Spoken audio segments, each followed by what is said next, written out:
नमस्कार, मैं रीनू यादव आप सभी दर्शकों का आपके अपने मनपसंद अन्नदाता कार्यक्रम में स्वागत करती हूं। ग्वार की खेती अपने राज्य के असंचित क्षेत्रों में मुख्य रूप से की जाती है और जिन किसानों ने ग्वार की फसल लगा रखी है उनकी फसल बढ़वार की विभिन्न अवस्थाओं पर है।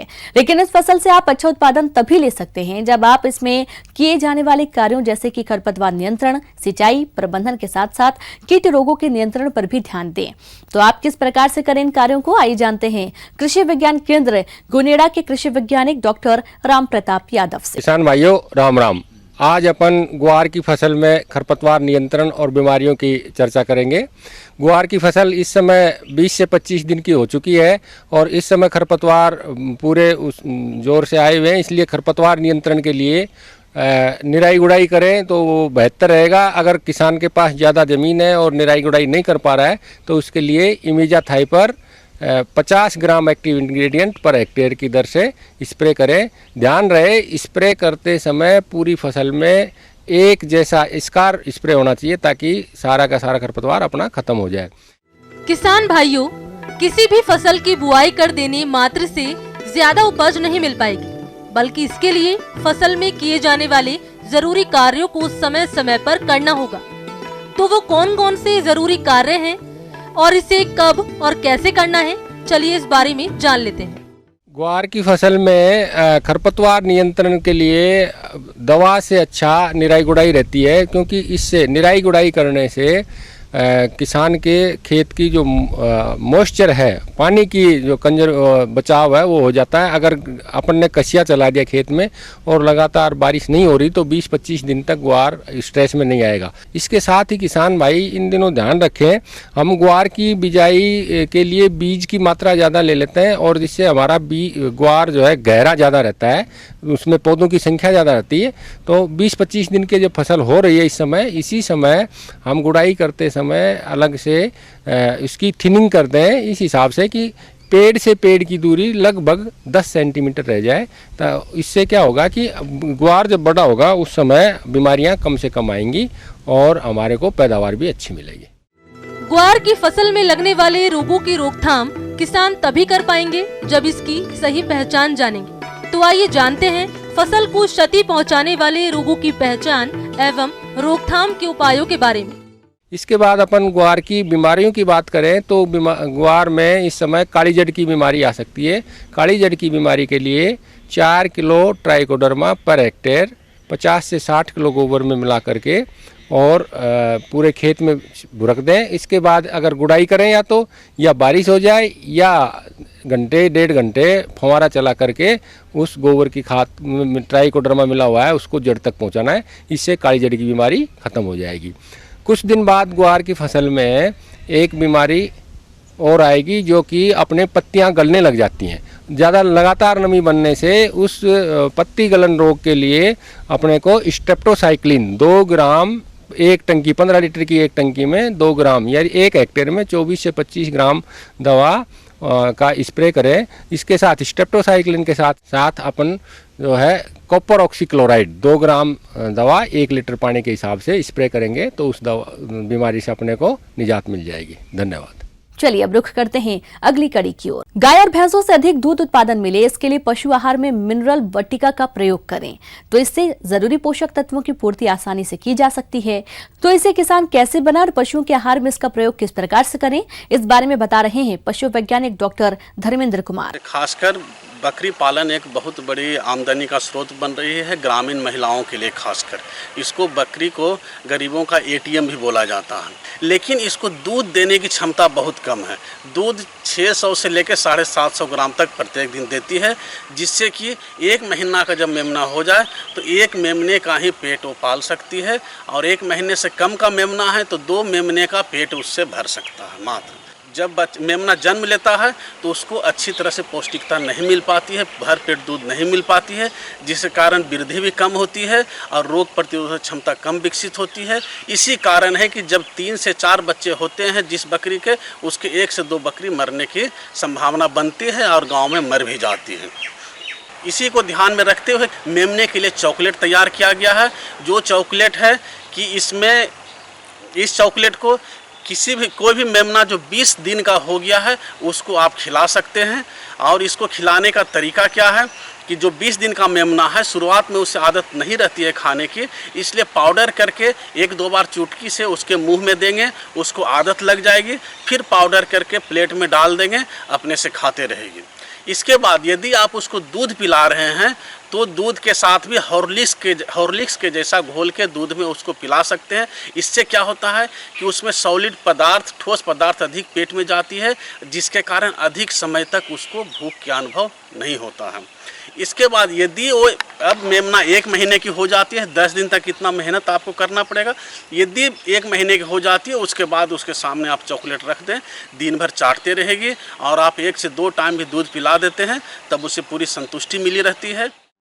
Urea molasses mineral block. Urea molasses खनिज मिश्रण और अन्य सामग्री के उपयुक्त अनुपात में मिश्रण के द्वारा तैयार किया जाता है।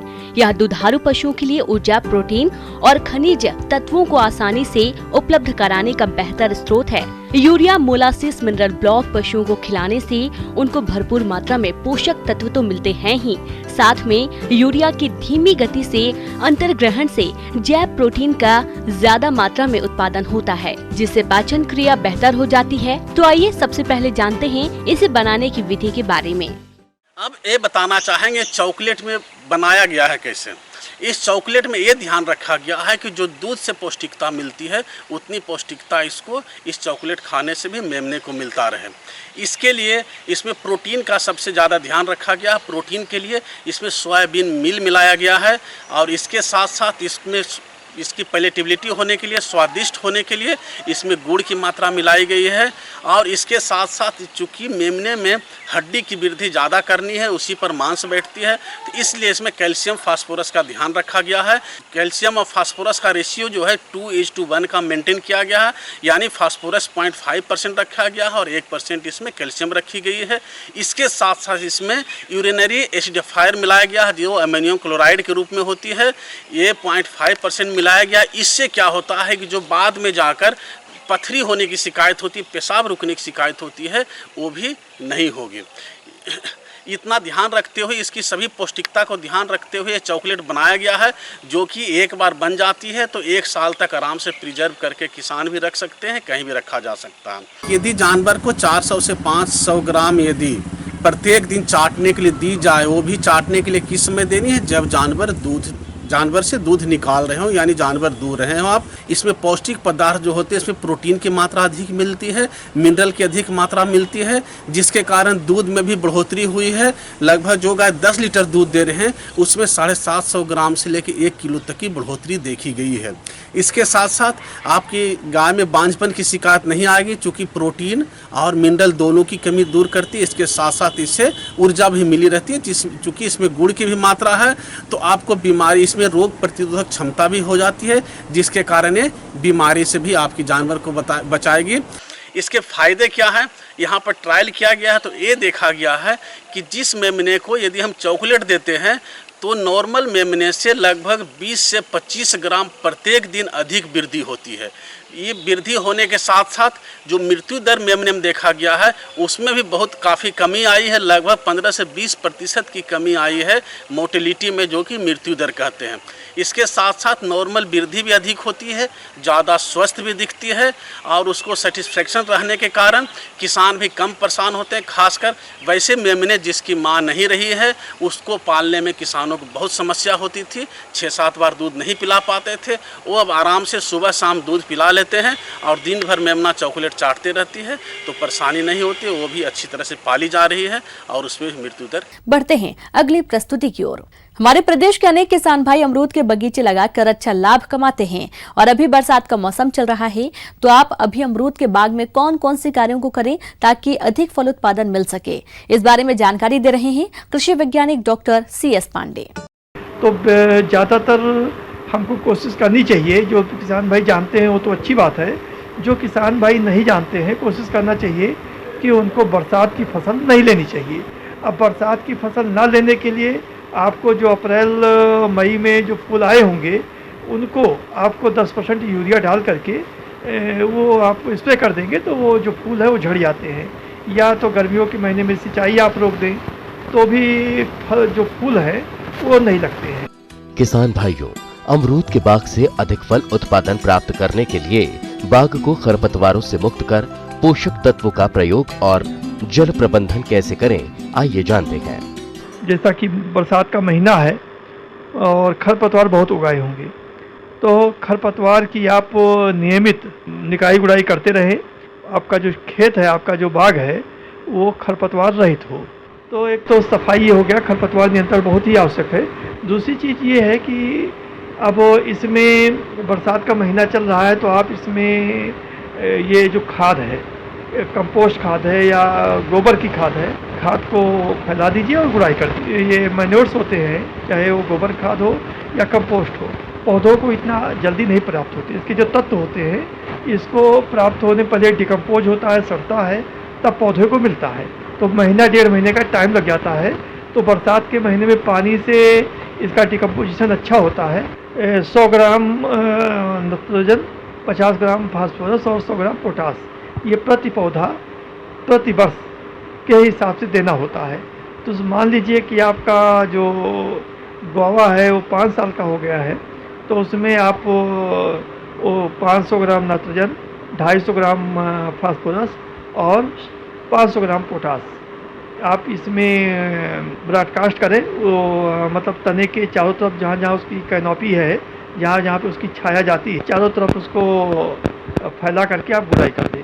तो ये आपकी मैन्योर्स और फर्टिलाइज़र की बात हुई। साथ ही हम ये भी बताना चाहेंगे, जहाँ तक सिंचाई की बात है, ये बरसात के महीने में पानी अगर सामान्य वर्षा हो रही है, पर्याप्त पानी पौधे को मिल रहा है, तो आपको बाहर से सिंचाई करने की ज़रूरत नहीं है। लेकिन यदि खाद और उर्वरक देने के बाद पानी नहीं गिरता है, तो आपको पानी उस समय ज़रूर देना है, ताकि प्रॉपर ये जो मैन्योर्स हैं, यानी गोबर की खाद है, कंपोस्ट है, ये डिकम्पोज हो और पौधे को मिले। और जो मैन्योर्स, जो फर्टिलाइज़र हैं, ये पानी देने से अच्छी तरह घुल जाते हैं। तो आप पानी की समुचित व्यवस्था आप करें।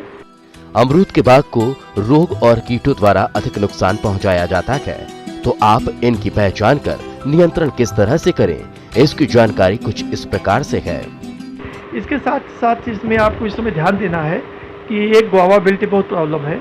तो गुआवा बिल्ट के लिए पहली बात तो ये कि जैसा लगे कि आपको ये कोई बिल्टिंग हो रही है, पौधा सूख रहा है, तो कोशिश करिए कि उसको आप पहले निकाल दीजिए। और अगर शुरुआती अवस्था में है तो आप ड्रेंचिंग कर दीजिए। कॉपर ऑक्सीक्लोराइड का आप जो है पेड़ के चारों तरफ आप ड्रेंचिंग कर दीजिए।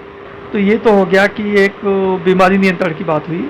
अब इसमें कुछ प्रमुख कीट लगते हैं, जैसे इंटरबेला है, यानी बार ईटिंग कैटरपिलर है, या स्टेम में होल करने वाला स्टेम बोरर है। तो इसके लिए वही है, आपको केरोसिन ऑयल है या पेट्रोल है, उसके छेद में डाल करके छेद को गीली मिट्टी से आप बंद कर दें, गीली मिट्टी से आप ढक दें। केरोसिन या पेट्रोल डालने के पहले उसकी आप सफाई कर दें, उसके बार की या तने की, और उसके बाद उसमें जो है आप इंजेक्ट कर दीजिए। और नहीं तो कभी कभी क्या होता है, जो लोहे का तार होता है, उस तार को भी होल के अंदर डालने से वो इंसेक्ट जो है किल हो जाता है। लेकिन बेहतर होगा कि आप दोनों प्रयोग करिए, ताकि आप उसके इंसेक्ट के बचने का कोई चांस ना रहे। तो एक तो ये आपका इंटरबेला या बार ईटिंग कैटरपिलर जो प्रमुख कीट है, इससे आप इसमें नियंत्रण करें। उसके बाद फिर जो है, इसके साथ साथ फल मक्खी का बहुत प्रकोप होता है। इसलिए फल मक्खी में क्या होता है कि जब आपका फल, अभी तो नहीं, आप ये कई जगह तो प्रचलन में है कि फल जब छोटा ही रहता है तो उसको पेपर से रैप कर देते हैं, ताकि जो कीड़ा है वो अंडे ना देने पाए। और नहीं तो ये शुरुआत में ही अंडा दे देता है फल के अंदर, और फल जब बड़ा होता है, पकता है, तो पता लगता है कि उसके अंदर जो है फल मक्खी के जो कीड़े हैं वो अंदर रहते हैं। इससे कि जो फल की आपकी गुणवत्ता है वो ख़राब होती है और मार्केट में इसकी वैल्यू नहीं रहती है। तो सामान्यतः आप जो है पेपर से ढक दें, और पेपर से ढकने के पहले आप जो है इंसेक्टिसाइड का आप स्प्रे कर दें। फल अच्छे साइज के और अच्छी गुणवत्ता के मिलेंगे, और मार्केट में उससे आपको अच्छी मतलब इनकम होगी, और जिससे आप आर्थिक रूप से सक्षम होंगे, सुदृढ़ होंगे।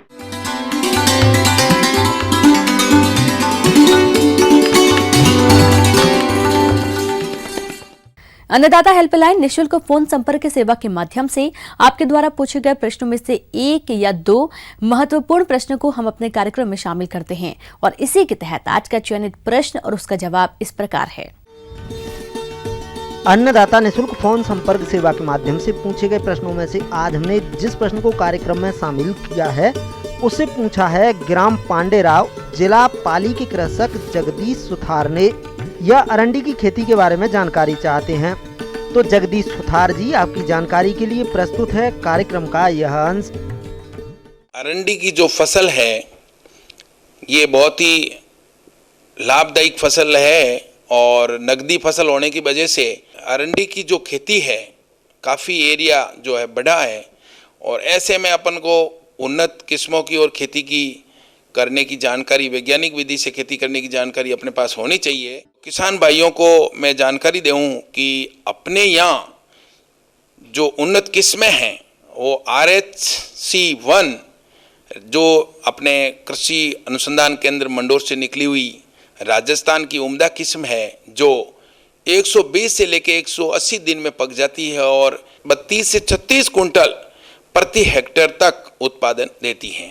दूसरी अपन किस्म लेवें तो जिसमें GCH-4, GCH-5, GCH-7 और ये किस्में बहुत ही बढ़िया है और ये जो है 180 दिन से लेकर 240 दिन में पक कर के 30 से 35 कुंटल तक उत्पादन देती है। खेत की तैयारी में देखें तो खेत जो है भराव और सारीय भूमि वाला खेत नहीं होना चाहिए ये, और बाकी सभी खेतों में जो है 1-2 जुताई करके अच्छी तरह खरपतवार हटा करके इसकी बुआई कर लेवें। किसान भाइयों, खाद और उर्वरक की बात करें तो बुआई से पूर्व 250 किलोग्राम जिप्सम प्रति हेक्टर देना लाभदायक रहता है। इससे जो गिरियाँ होती है उसमें तेल की मात्रा ज़्यादा रहेगी। और दूसरी खाद की बात करें तो बुआई के समय DAP जो है 90 किलो देना चाहिए और 70 किलो यूरिया देना चाहिए। इसके लिए 30 से 35 किलो यूरिया 35 दिन वे 90 दिन बाद देवें और सिंचाई के साथ देना लाभदायक रहेगा। ये इस प्रकार से आपको ये काम करना है। आज के समय में कोई भी फसल कीट और रोगों के प्रकोप से अछूती नहीं है, इसलिए फसल को कीट रोगों से बचाव के लिए सबसे सस्ता और अच्छा उपाय है बीज उपचार। तो किसान अपने स्तर पर किस तरह से करे बीज उपचार, वो इस प्रकार से है। बीज दर की बात करें तो 12 से लेके 15 किलो बीज प्रति हेक्टर बोना चाहिए और जो चौब करके जो बुआई करता है उसके अंदर अपन को 6 से लेके 8 किलो बीज प्रति हेक्टर पर्याप्त रहेगा। पहले अपन बीज उपचार की बात करें तो कार्बेंडेजिम 2 ग्राम प्रति किलो बीज उपचारित कर देना चाहिए। बुआई के अंदर देखें तो सिंचित क्षेत्रों में बुआई करते समय जो है पौधे से दूरी का जो है 90 से 60 सेंटीमीटर ये तरीका रहेगा और असिंचित क्षेत्रों में 60 से 45 सेंटीमीटर की पौधे से पौधे की दूरी रखनी चाहिए। और गहराई की जो बुआई की बात करें तो 4 से 5 सेंटीमीटर और 6 सेंटीमीटर से ज़्यादा गहराई पे बुआई नहीं करनी चाहिए। अच्छा, इसका जो बुआई का समय की बात करें तो ये 15 जुलाई से लेकर 15 अगस्त तक इसका उपयुक्त समय है। किसान भाइयों को इस समय में बुआई कर लेनी चाहिए।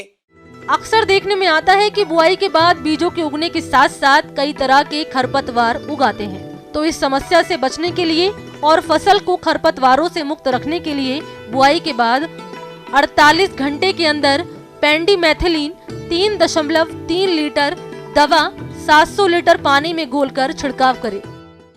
निराई गुड़ाई में देखें किसान भाइयों तो जब तक पौधे के बीच में दूरी आपस में ढक नहीं जावे तब तक अपन को निराई गुड़ाई करना पड़ेगा और 2 बार निराई गुड़ाई करना पर्याप्त रहेगा। सिंचाई के अंदर देखें तो पहली सिंचाई जो है 75 दिन बाद शुरू करें और अगली जो सिंचाई है प्रति माह करते हुए कुल 5 सिंचाइयों की आवश्यकता ये रहेगी। कटाई की देखें तो जब फल हल्के काले हो जावें तब तुड़ाई कर देनी चाहिए। अधिक समय तक रखने से फल फटने का और झड़ने का डर रहता है, तो समय पर इसकी तुड़ाई करें फलों की। और पहली तुड़ाई जो है सामान्यतः 120 दिन बाद करते हैं और उसके बाद में प्रति माह तुड़ाई करते रहना चाहिए।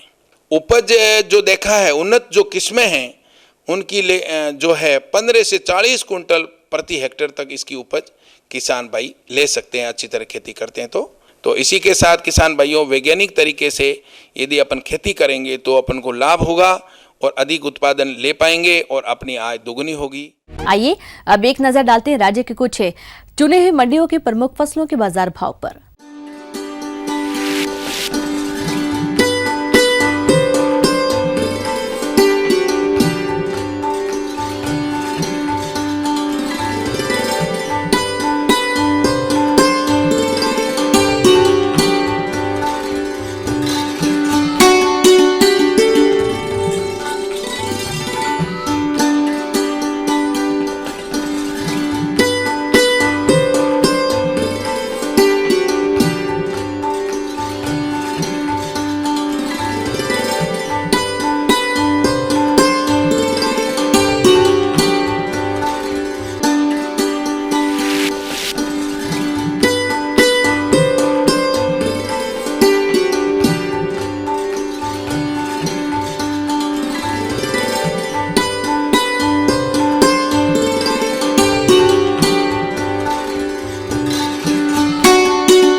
अब आइए देखते हैं कल दिखाए जाने वाले कार्यक्रम के मुख्य झलकियां।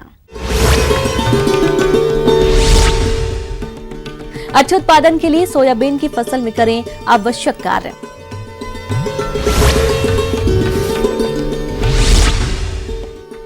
बरसात के मौसम में भेड़ बकरियों की करें उचित देखभाल। हम यह उम्मीद करते हैं कि आज का कार्यक्रम आप सभी दर्शकों के लिए उपयोगी रहा होगा। किसान भाइयों, अन्नदाता आपकी सेवा के लिए संकल्परत है। कृषि संबंधित समस्या एवं सुझावों के लिए आप हमें इस पते पर संपर्क कर सकते हैं। प्रोड्यूसर अन्नदाता news 18 Rajasthan, Ramoji film city Hyderabad 501512। साथ ही आप हमें ईमेल भी कर सकते हैं। हमारा ईमेल है p18annadatarajasthan@nw18.com। और इसके अतिरिक्त आप हमें निःशुल्क हेल्पलाइन नंबर 180041922155 पर सोमवार से शनिवार सुबह 10 से शाम 4 बजे के बीच संपर्क कर सकते हैं। किसान भाइयों, अब समय हो रहा है आपसे विदा लेने का, तो हमारी अन्नदाता टीम को दीजिए इजाजत। कल फिर आपसे मुलाकात होगी कृषि संबंधित कुछ और महत्वपूर्ण जानकारियों के साथ। नमस्कार।